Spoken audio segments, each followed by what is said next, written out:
5000 वर्ष पहले इसके नीचे भगवान श्री कृष्ण और यमराज जी ने सिंह को इसके नीचे बांधा था। शिला पर राजा मोरध्वज ने अपने बेटे रतन कंवर को 2 भागों में चीरा था। ऐसी मान्यता है कि इस शिला पर लेटने मात्र से कमर दर्द ठीक होती है। राजा मोरध्वज की रानी का ये महल था।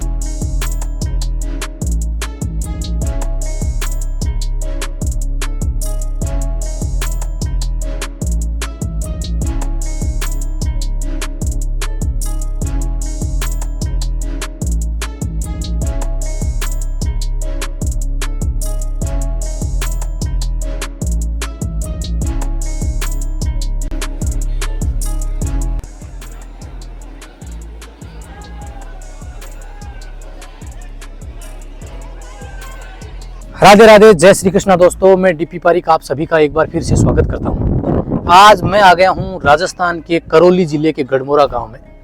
अभी मैं जिस स्थान पे खड़ा हूं, यह स्थान लगभग 5500 साल पुराना है। राजा मोरध्वज का नाम आप सभी ने सुना होगा। जिस स्थान में मैं खड़ा हूं, ये राजा मोरध्वज के महल है। जब मैंने इस स्थान के बारे में सुना था तो मुझे भी एक बार तो विश्वास नहीं हुआ था, लेकिन जब मैं यहाँ आया और इस स्थान को देखा, इन दीवारों को देखा, तो यकीन मानिए कि मेरे रोंगटे खड़े हो गए। मैं महाभारत युद्ध की समाप्ति के बाद में भगवान श्री कृष्ण जो है वो अर्जुन और यमराज जी को सिंह के रूप में इसी स्थान पर लेके आए थे। राजा मोरध्वज का ये नगर रहा है। इस स्थान पर आज भी आपको उस जमाने के कुछ अवशेष दिखाई देंगे। तो चलिए आज आपको मैं राजा मोरध्वज की प्राचीन ऐतिहासिक और पौराणिक नगरी के दर्शन करवाता हूँ, और यहाँ पर कुछ खास चीजें हैं जिनको देखकर आप भी हैरान रह जाएंगे। राधे राधे, जय श्री कृष्णा दोस्तों। मैं डीपी पारिक आप सभी का एक बार फिर से स्वागत करता हूं, और आज मैं आ गया हूं लगभग 5000 वर्ष प्राचीन राजा मोरध्वज की नगरी में। आज मकर संक्रांति का पावन पर्व है, और मकर संक्रांति को राजा मोरध्वज की नगरी में विश्व प्रसिद्ध मेला लगता है। ये जो आप कुंड देख रहे हैं, ये मोरा कुंड है। कहते हैं कि लगभग 5500 साल पहले राजा मोरध्वज के समय से ही बना हुआ है। इस कुंड की खास बात यह है कि इसमें सर्दियों में पानी बिल्कुल गर्म रहता है।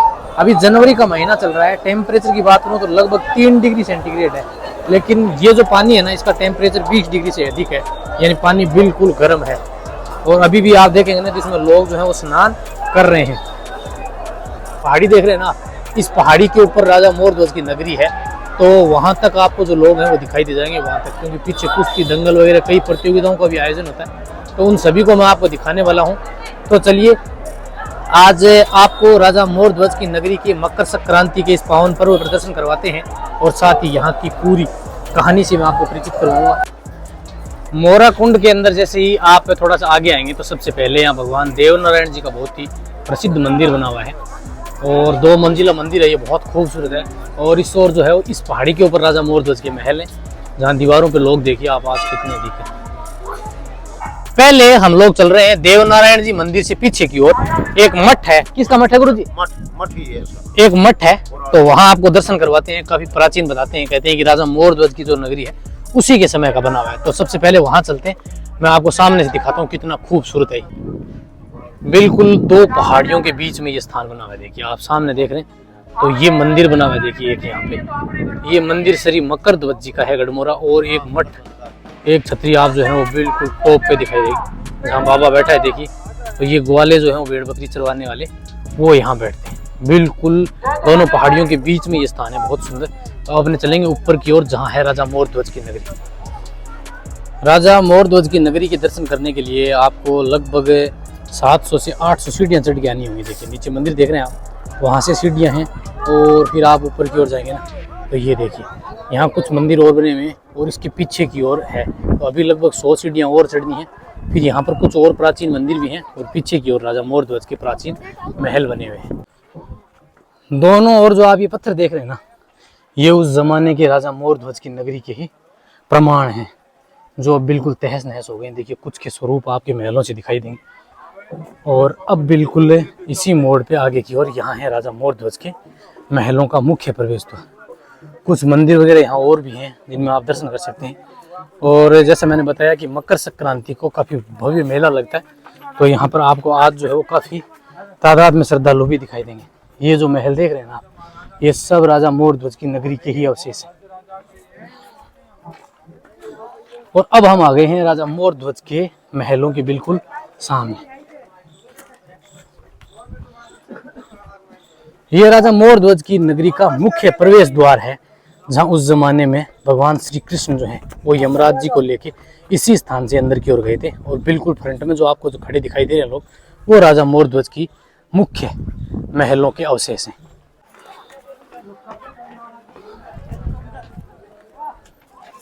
बिल्कुल समकोणीय रास्तों पर घूमते हुए और अब हम आ गए हैं राजा मोरध्वज की नगरी के बिल्कुल आगे की ओर।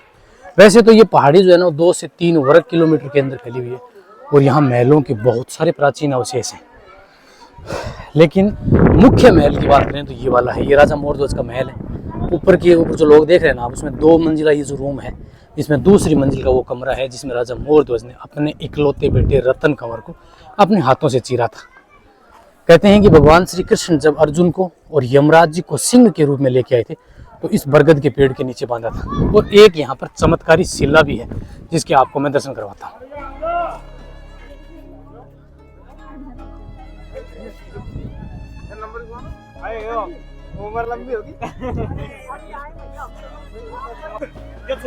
राजा मोरध्वज के महलों के बिल्कुल सामने की ओर यहाँ ये शिला है। ऐसी मान्यता है कि इस शिला पर राजा मोरध्वज ने अपने बेटे रतन कंवर को 2 भागों में चीरा था। आने वाले सभी श्रद्धालु जो है वो इस शिला पर लेटते हैं। ऐसी मान्यता है कि इस शिला पर लेटने मात्र से कमर दर्द ठीक होती है और इस शिला के ऊपर लिखा हुआ भी है। और आप देखिए कि आने वाले सभी श्रद्धालु जो है वो इस शिला पर लेट रहे हैं। तो आइए अब अपने चलते हैं राजा मोरध्वज के महलों के अंदर की ओर। बाहर का अगर दृश्य देखेंगे ना तो सामने बरगद का पेड़ है, ये आने का रास्ता है और ये मुख्य मेन प्रवेश द्वार है जिसको अब जीर्णोद्धार करके बाद में बनाया गया है। हालांकि कुछ समय पहले ये जो पूरे महल थे वो भी क्षतिग्रस्त थे, लेकिन अब इनका जीर्णोद्धार करके और ठीक ठाक अवस्था में इनको कर दिया गया। तो चलिए अब जो है इसके अंदर आपको काफी भक्त भी दिखाई देंगे और आपको मैं दिखाता हूँ कि आज इनमें कितने महल जो हैं वो सुरक्षित हैं। महलों में प्रवेश करने का दूसरा द्वार है।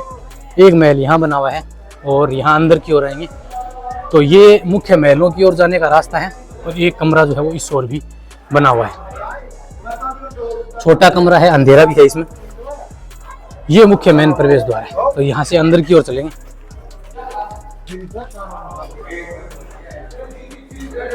तो अभी लगभग 700 से 800 सीढ़ियां चढ़ के और अब हम आ गए राजा मोरध्वज के महलों के बीच में। कहते हैं कि उस जमाने में यही राजा मोरध्वज के महल थे। ऊपर का जो कमरा है कहते हैं कि उसी कमरे के अंदर राजा मोरध्वज ने अपने बेटे रतन कंवर को चीरा था।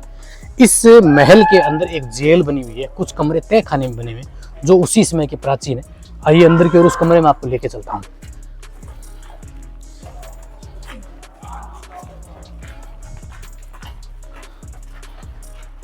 ये बिल्कुल नीचे की ओर कमरा बना हुआ है तय खाने के रूप में, बिल्कुल छोटा सा द्वार है।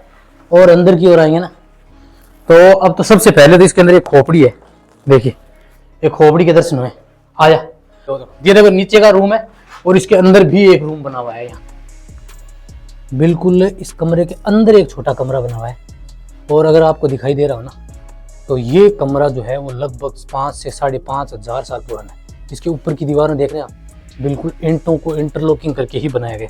और अगर सामने आपको दिखाई दे रहा हो ना तो यहाँ पर एक और रास्ता है। देखिए इसको लोगों ने ना खोदने का प्रयास किया, वहाँ सामने से बंद दिखाई दे गई, नीचे से भी इसकी खुदाई की गई है। ये कमरा जो है वो उसी समय का है। अगर आप इस कमरे का स्ट्रक्चर देख रहे हैं तो महलों के अंदर की ओर ये वाला नीचे का रूम देखा आपने, जो इस साइड बना हुआ है वहां नीचे की ओर। और 2 कमरे जो है ना वो यहाँ प्राचीन हो रहे हैं। आइए इस साइड। कहते हैं कि ये कहानी लगभग 5.5 हजार साल पहले की है, जब महाभारत का युद्ध हो गया। उसके बाद में भगवान श्री कृष्ण जो है वो अर्जुन का अभिमान तोड़ने के लिए यहाँ लेके आए थे राजा मोरध्वज की नगरी में। और ये जो नीचे के महल है ना ये उसी जमाने के महल है। एक लंबा कमरा देख रहे हैं आप और इसके अंदर की ओर आपको दिखाऊं तो यहाँ पर एक कमरा और बना हुआ है और इसके अंदर एक सुरंग भी है, इसके मैं आपको दर्शन करवाता हूँ। इस कमरे के अंदर एक कमरा और है। देखिए ये अंदर का कमरा है और इस कमरे का जो स्ट्रक्चर है ना वो 5.5 हजार साल पुराना है। ऊपर के देखिए आप पत्थरों की इंटरलॉकिंग जो है ना उसको देख के आप इस महल की वास्तविक स्थिति का अनुमान लगा सकते हैं कि ये कितना पुराना होगा। नीचे जहाँ मैं खड़ा हूँ ना यहाँ से खुदाई की गई है और आप ये देख लीजिए ये एक सुरंग का रास्ता था जिसको भी बाद में तोड़ा गया है। लोगों ने यहाँ पर खुदाई की है और आगे का रास्ता तो बिल्कुल बंद हो गया। ये कमरा उसी समय का है, यहाँ से आप देखेंगे ना तो यहाँ पर भी खुदाई की गई है, और ये महल का जो स्ट्रक्चर है वो उसी समय का है। नीचे के महल आपने देखे जिसमें कुछ कक्ष जो है वो प्राचीन बने हुए। अब आपको मैं वो कमरा दिखाता हूँ जिसमें राजा मोरध्वज ने अपने इकलौते बेटे रतन कंवर को भगवान श्री कृष्ण के कहने पर अपने हाथों से चीर दिया था। ये जो दूसरा कमरा आप देख रहे हैं, कहते हैं कि इसी कमरे में एक अंदर महल छोटा सा बना हुआ है जिसमें राजा मोरध्वज ने अपने बेटे को चीरा था। तो आइए अंदर की ओर आपको यहाँ आगे लेकर चलता हूँ, इस महल के दर्शन करवाता हूँ जिसमें आज भी आपको खून के निशान जो हैं वो दिखाई देंगे, और एक शिलालेख भी इसके अंदर लगा हुआ है। तो थोड़ा सावधानी से आइए और चलिए।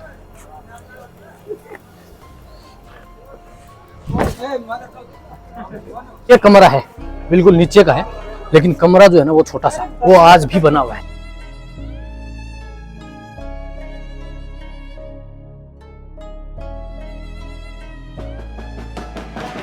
राजा मोरध्वज का महलों में बना हुआ यही वो कमरा है जिसमें राजा मोरध्वज ने अपने बेटे रतन कंवर को अपने हाथों से चीरा था। कहते हैं कि इसी कमरे के अंदर चीरा था। जो शिला मैंने बाहर बताई आपको, उस जमाने में यहाँ रखी हुई थी, उस शिला पर रख के चीरा था। कहते हैं कि एक भाग को यहाँ महलों में रखा था और दूसरा भाग जो है वो सिंह के सामने, यानी यमराज जी को जो सिंह के रूप में लेके आए थे उसके आगे रखा है। ये कमरा बना हुआ है अंदर की ओर, छोटा सा कमरा। और ये कमरा आप देखेंगे ना तो ये कमरा भी उसी जमाने का, बिल्कुल उसी स्ट्रक्चर का है।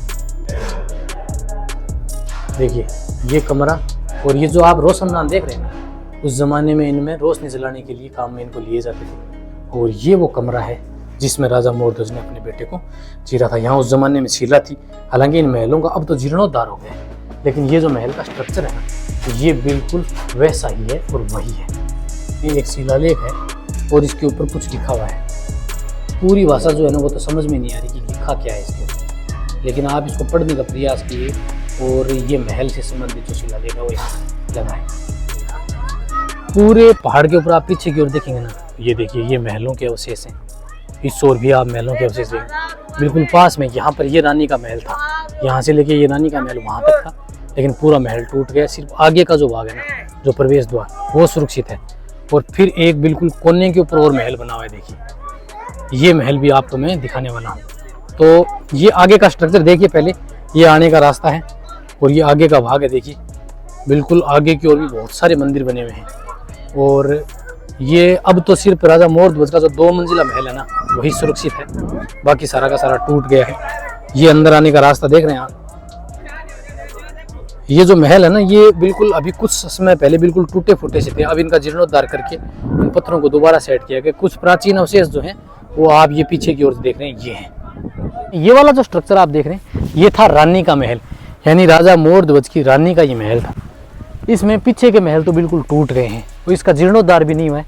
ये वाला जो स्ट्रक्चर आप देख रहे हैं ये बिल्कुल उसी ज़माने का है, यानी आज से लगभग 5,500 वर्ष पहले का। तो थोड़ा सा आगे की ओर आइए और ये आपको दिखाता हूँ। अभी तो जो है ना इसके अंदर जाने का रास्ता ही बंद हो गया, कहीं से जाने का कोई रास्ता ही दिखाई नहीं दे रहा, लेकिन फिर भी मैं आपको दिखाता हूँ और इसके अंदर लेके चलता हूँ, क्योंकि इसका जो प्रवेश द्वार है ना वो ठीक ठाक अवस्था के अंदर है। आइए, इनके अंदर से जाना पड़ेगा और कोई रास्ता नहीं है, बिल्कुल यही कांटे हैं और इन कांटों के बीच में से आना होगा, क्योंकि पूरा रास्ता जो है ना वो ब्लॉक। देखिए ये तो बाहर की डिज़ाइन है, जहाँ ऊपर की ओर आप देख रहे हैं ये बाहर की ओर निकले हुए थे। ये मुख्य प्रवेश द्वार है जो बिल्कुल ऊपर से ना हिंदू आर्किटेक्चर में बनाया गया और पत्थरों की इंटरलॉकिंग है। अब तो यहाँ जाने का रास्ता नहीं है निकला और काफ़ी खतरनाक भी हो सकता है। और अब मैं आ गया हूँ इसके अंदर की ओर। ये रानी के महल का प्रवेश द्वार था। तो यहाँ तो रहते थे उस ज़माने में सैनिक। तो ये देखिए बिल्कुल बीच के अंदर है ना एक पिलर बना हुआ है और ये चारों ओर एक आयताकार डोम था और इसके ऊपर का स्ट्रक्चर देखिए आज भी बिल्कुल उसी ज़माने का बना हुआ है। और फिर यहाँ बने हुए हैं 2 कमरे और इनका स्ट्रक्चर देख लीजिए। अब है ना आप इन पत्थरों को देख के अंदाज़ा लगा सकते हैं कि ये कितना पुराना होगा। ये 2 कमरे हैं, इस ओर से दिखाऊँ मैं आपको, दोनों अटैच हैं।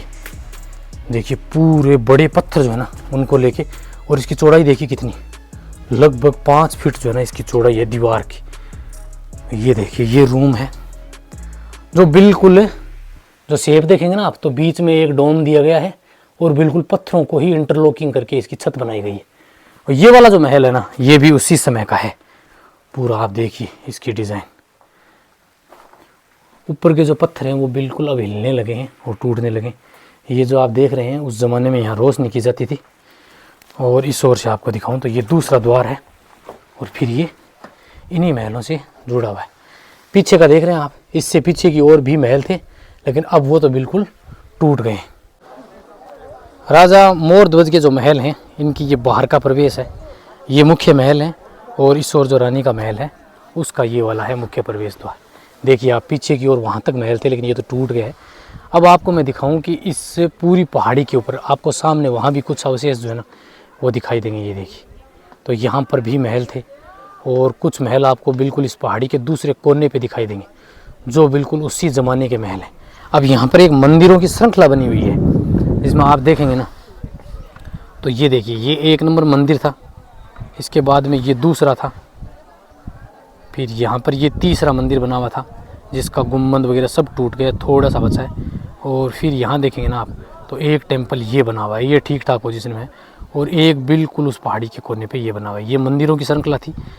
तो इन मंदिरों को देखेंगे तो पहले तो आपको दिखाता हूँ मैं ये बरगद का पेड़। यमराज जी को सिंह के रूप में श्री कृष्ण जी लेके आए थे, तो इसी बरगद के पेड़ के नीचे बांधा था।